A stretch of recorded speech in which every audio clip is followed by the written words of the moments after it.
I play Alfredo's father, who's called Germont, and he's a man who's,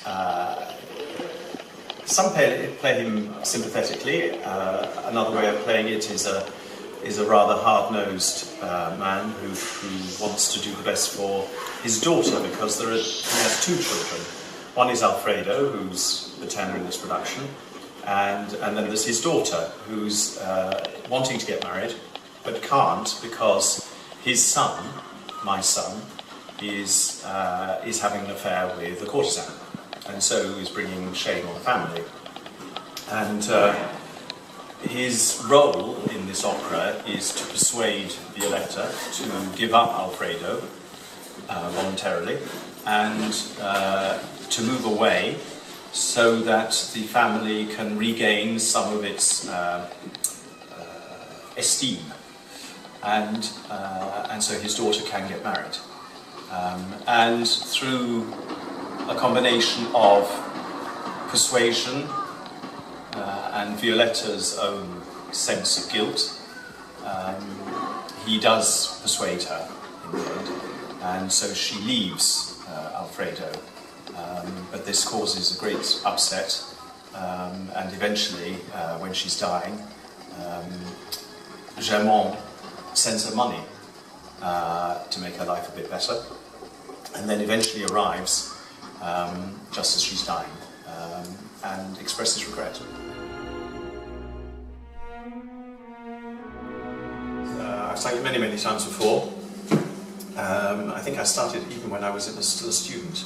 So the important thing is to remember to learn the words, then to know what they mean, and then to be able to pronounce them in the correct way, and then to be able to sing it all the way through without stopping, because sometimes you can sing a part of a role and then in the end can't do the whole thing.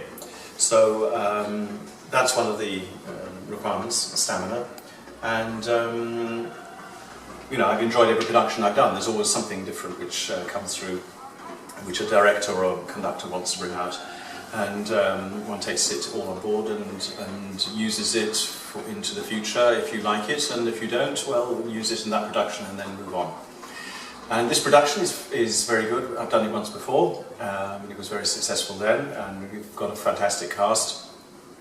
Claudia Boyle is terrific, and Luigi is also a fantastic tenor. I'm very lucky to have everybody here.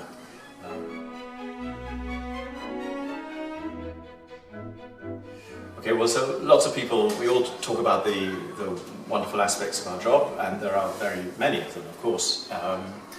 I think one of some of the drawbacks of the job is always the amount of time that one has to prepare for these things, because opera is a very expensive business, and time is money, and so the amount of rehearsal that one has is dependent on the amount on the budget. So one can have a short rehearsal period, but have very good people, and that's a very good way of doing things. If you want to train up people, then you need to have a slightly longer rehearsal period to give them a chance to grow, to understand, to make mistakes, and then to come through with a good performance at the end.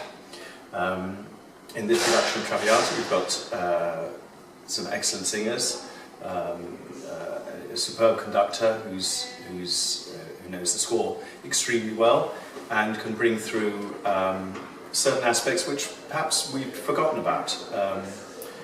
Looking and singing the score many times, you do tend to forget things, and you tend to iron things out. And David is particularly good in bringing and repolishing what you thought was good in the first place, but actually in retrospect isn't quite as good.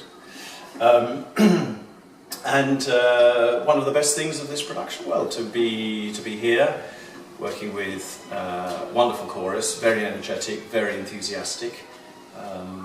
Vivian himself is a fantastic man, a font of energy and creativity, and for people like that, I would do most things for, because those people are very rare.